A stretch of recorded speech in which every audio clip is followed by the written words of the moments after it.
చాలామంది సీజీపీఏ అంత ఇంపార్టెంట్ కాదు. స్కిల్స్‌ని నేర్చుకో, స్కిల్స్‌ని డెవలప్ చేసుకో, తొందరగా జాబ్ వచ్చేస్తది అంటారు. ఇంకొంతమంది అరే! సీజీపీఏ లేకపోతే జాబే లేదురా అంటారు. అసలు సీజీపీఏ మ్యాటర్ చేస్తదా? అసలు సీజీపీఏ మనకెందుకు ఎక్కువ రావాలి?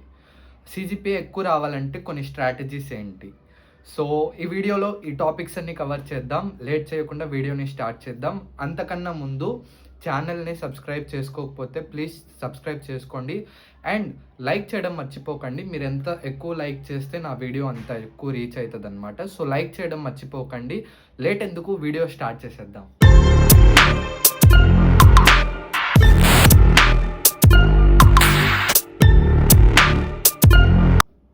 Why do we need high CGPA? మనకు సీజీపీఏ ఎక్కువ ఎందుకు రావాలి? యావరేజ్ మెయింటైన్ చేసినా చాలా అని చాలామందికి ఉంటది. డౌట్స్ ఉంటాయి. నేను యావరేజ్ మెయింటైన్ చేస్తా ఆర్ నేను 9+ మెయింటైన్ చేస్తా. అసలు సీజీపీఏ ఎందుకు మ్యాటర్? సో, సీజీపీఏ ఎందుకు కావాలంటే ఫస్ట్ మీకు ప్లేస్‌మెంట్ కన్నా ముందు ఇంటర్న్‌షిప్ కోసం ఒకవేళ మీ ఇంటర్న్‌షిప్ పెట్టుకోవాలన్నా, మీరు ఇంటర్న్ చేయాలన్నా క్రైటీరియాస్ వచ్చేసి మీకు ఇంటర్న్‌షిప్ తీసుకోవడానికి క్రైటీరియా వచ్చేసి మీ సీజీపీఏ అండి.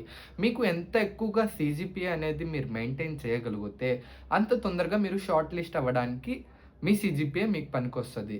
అండ్ సెకండ్ వచ్చేసి ప్లేస్‌మెంట్స్‌లో మీకు ఫస్ట్ క్రైటీరియా అంటే ఫస్ట్ ఇంటేక్ చేసే ప్రాసెస్‌లోనే అంటే 1000 పీపుల్ అప్లై చేస్తే ఓన్లీ ప్లేస్‌మెంట్స్ వచ్చేసి 30 సీట్స్ మనం అనుకుందాం. 30 సీట్స్ అంటే 30 జాబ్స్ మాత్రమే ఉన్నాయి. సో, 1000 నుంచి 30 తీయాలంటే ఫస్ట్ స్టెప్ కంపెనీ వాళ్ళు పెట్టేది మీ సీజీపీఏ. షార్ట్ లిస్ట్ చేసే మెథడ్‌లో ఫస్ట్ వచ్చేసి సీజీపీఏ. మీకు ఒక సర్టెన్ సీజీపీఏ అనేది పెడతారనమాట. నేను చూసినంత వరకు 8.5 ఇప్పుడు present 8.5 for the good and average packages కోసం 8.5. ప్రతి కంపెనీకి వాళ్ళ సీజీపీఏ ఉంటది. అంటే వాళ్ళ షార్ట్ లిస్టింగ్ సీజీపీఏ. కొన్ని కంపెనీస్‌కి 6 ఉన్న వాళ్ళని తీసుకుంటా అంటారు. కొంతమంది 7, 7.5, 8. నేను చూసినంత వరకు మాత్రం మెజారిటీ వచ్చేసి 8.5 సీజీపీఏ ఉన్న వాళ్ళని ఇప్పుడు షార్ట్ లిస్ట్ చేస్తున్నారు. సో, మీరు ఆ 1000 మెంబర్స్‌లో షార్ట్ లిస్ట్ అవ్వాలంటే మీకు అనేది గుడ్ సీజీపీఏ ఉండాలి. సో, ఉండాలంటే మీరు తప్పకుండా చదవాల్సిందే. కానీ ఇప్పుడు మేము చదువుతున్న ఈ బీటెక్‌లో మాకంత టైం ఉండట్లేదు చదవడానికి అంటే, మీరు హార్డ్ వర్కింగే చేయాల్సిన అవసరం లేదు. స్మార్ట్ వర్క్స్‌తో గూడా సీజీపీఏ తెచ్చుకోవచ్చు. ఆ స్ట్రాటజీస్ చెప్తాను. ఇంకా సీజీపీఏ ఎక్కడెక్కడ ఇంపార్టెన్స్ అంటే, సెకండ్ వచ్చేసి మీరు రీసెర్చ్ చేయాలనుకుంటున్నారు. ఫర్ సపోజ్ ఇస్రో కానివ్వండి, ఐఐటీలో కానివ్వండి, డీఆర్‌డీలో కానివ్వండి, ఇలాంటి కొన్ని ఇన్‌స్టిట్యూషన్స్‌లో మీరు రీసెర్చ్ చేయాలి ప్రాజెక్ట్స్ చేయాలి అని అనుకుంటుంటే, ఆ ఇన్‌స్టిట్యూషన్ వాళ్ళు పెట్టే క్రైటీరియా వచ్చేసి మీ సీజీపీఏ.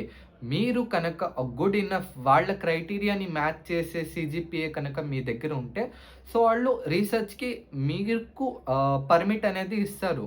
సో, ఇదనే కాదు, సీజీపీఏ ఇంకా ఎక్కడ మ్యాటర్ అయితది అంటే, మీరు హైయర్ స్టడీస్‌కి ఎంఎస్ కానీ, ఎంబీఏ కానీ చేయాలనుకుంటున్నారు. అబ్రాడ్ వెళ్లి నేను చదువుకోవాలి అంటే, like big institution or big universities like Stanford, Cambridge ఇలాంటి యూనివర్సిటీల్లో మీరు జాయిన్ అవ్వాలంటే ఫస్ట్ క్రైటీరియా వచ్చేసి సీజీపీఏ. సో, సీజీపీఏ ఎక్కడ చూసినా సీజీపీఏ మ్యాటర్స్. కొంతమంది చెప్తారు, అసలు సీజీపీఏ మ్యాటరే కాదు. అసలు మీరు ప్లేస్‌మెంట్‌లో సెలెక్ట్ అవ్వాలంటే ఫస్ట్ స్టెప్పే సీజీపీఏ. కంపెనీ యొక్క సీజీపీఏ క్రైటీరియాని మీరు మ్యాచ్ చేస్తేనే మీరు ఫర్దర్ అంటే నెక్స్ట్ యాంప్లిట్యూడ్ ఎగ్జామ్స్ కానివ్వండి హెచ్ఆర్ రౌండ్స్‌కి కానివ్వండి, ఇలాంటి వాటిలకి వెళ్ళాలన్నా ఫస్ట్ మీరు సీజీపీఏ అనే క్రైటీరియాని పాస్ అయితేనే మీకు నెక్స్ట్ స్టెప్స్‌కి అలా ఉంటది. సో, సీజీపీఏ చాలా మ్యాటర్ అండి. సో, సీజీపీఏ ఇంపార్టెన్స్ చెప్పాను. సో, సీజీపీఏ గుడ్ ఇనఫ్ ఎలా రావాలి కొన్ని స్ట్రాటజీస్ చెప్తాను. అవి ఫాలో అయితే ఇంకా మీరు చూస్తున్న వాళ్ళు ఫస్ట్ ఇయర్, సెకండ్ ఇయర్సే అనుకుంటున్నా. సో, వాళ్ళ కోసం ఇంకా చాలా టైం ఉంది. ఇప్పుడే మీరు ఏం కోల్పోయినట్టు కాదు. తక్కువ సీజీపీఏ కనుక వస్తే మిడ్‌లో తక్కువ మార్క్స్ వచ్చినా ఏం పర్లేదు. మీకు ఇంకా టైం ఉంది. కొన్ని స్ట్రాటజీస్ అనేది నేను చెప్తాను. వాటిల్లో మీరు ఫాలో అయితే చాలండి. మీకు మంచి సీజీపీఏ వస్తది. Just you have to follow my strategies. Strategies కన్నా ముందు మనం సీజీపీఏ క్రైటీరియాస్ చూద్దాం. ఏది యావరేజ్, ఏది గుడ్, ఏది గ్రేట్ అనేది. సో ఫస్ట్ వచ్చేసి 7 సీజీపీఏ ప్లస్ వస్తే గుడ్ ఇనఫ్ అండి. యావరేజ్ అనే చెప్తాను. 7+ అబోవ్. 8 అంటే మోడరేట్. 8+ అంటే మోడరేటే. 9 అంటే గ్రేట్ అండి. సో మీరు ఎయిమ్ 9కే చూడండి or 8.5 is enough. Because lots of companies or research institutions పెట్టే క్రైటీరియా వచ్చేసి 8.5 ఆర్ 8.5+. సో ఇలా 8.5+కే ఎయిమ్ చేయండి.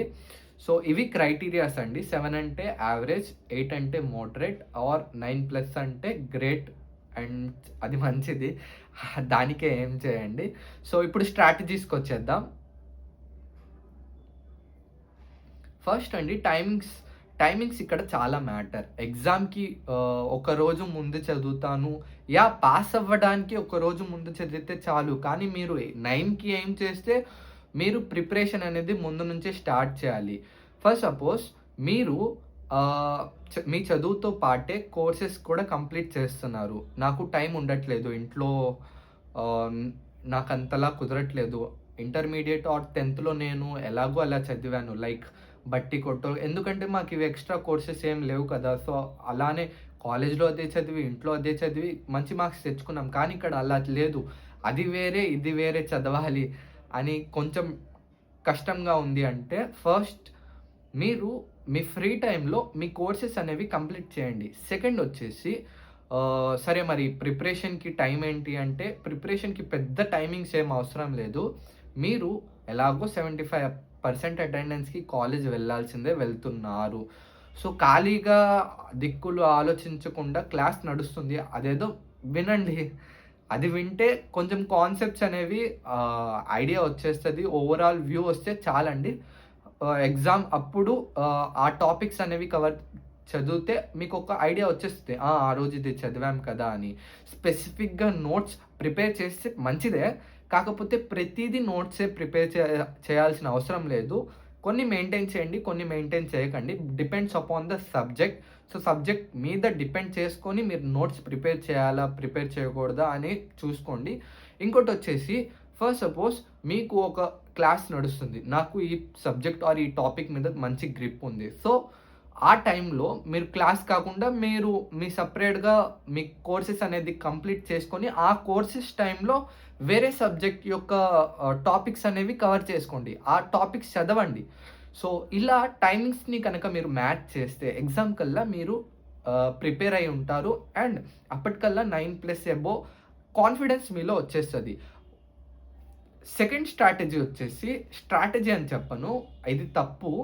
కొంతమంది ఏం చేస్తారంటే సరే mid semester exams or mid exams, assignments ఇవన్నీ పట్టించుకోకుండా నేను ఎండ్ సెమిస్టర్‌కి పెట్టుకుంటా. ఎండ్ సెమిస్టర్‌లో good enough or good CGPA తెచ్చుకుంటా, ఆ కాన్ఫిడెన్స్ నాలో ఉంది అనుకోని ఇవన్నీ పక్కన పెట్టేసి అప్పుడు రాత్రి మొత్తం చదివేస్తా అంటారు. అది తప్పండి. సో ఇవి కూడా ఇంపార్టెంటే. కొన్ని అవి 70 మార్క్స్ అనుకోండి, ఇవి 30 మార్క్స్ ఇంటర్నల్ మన టీచర్స్ చేతిలో ఉంటాయి.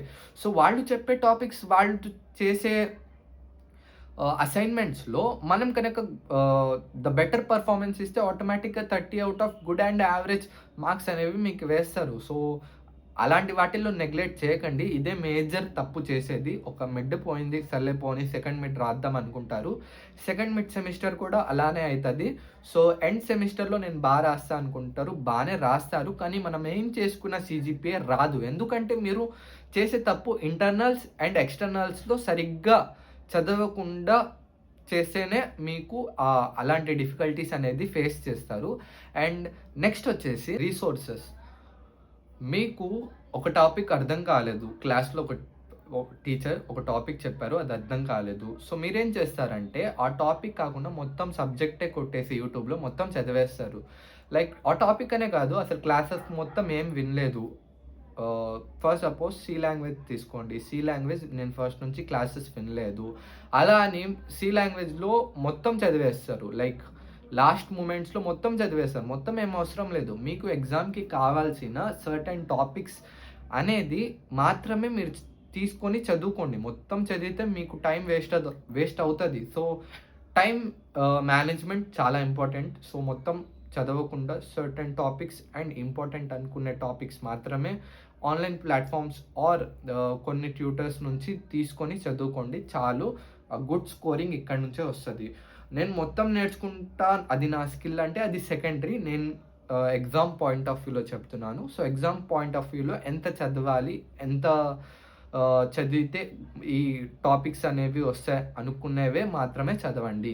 సో, దానికన్నీ మించి వెళ్ళకండి. నోట్సెస్ లైక్ పీడిఎఫ్ కానివ్వండి, రిసోర్సెస్ కానివ్వండి గ్యాదర్ చేసుకోండి. టైమ్ బై టైమ్ గ్యాదర్ చేసుకోండి.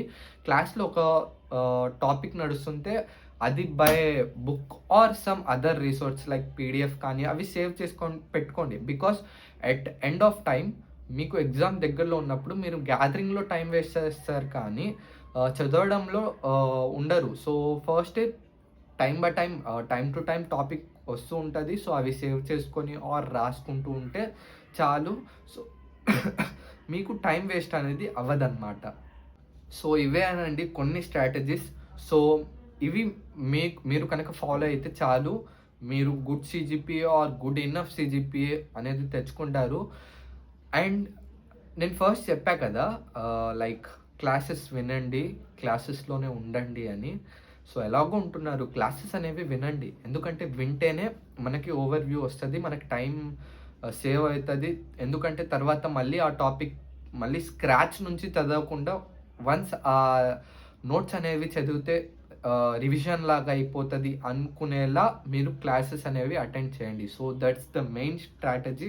అందరూ మెజారిటీ అదే చేయరు. సో, దీని మీద కొంచెం శ్రద్ధ పెట్టండి.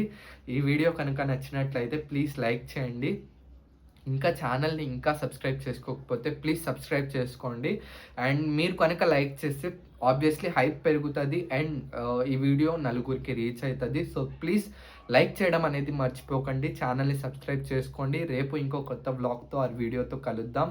All the best for your examination. See you. Bye by.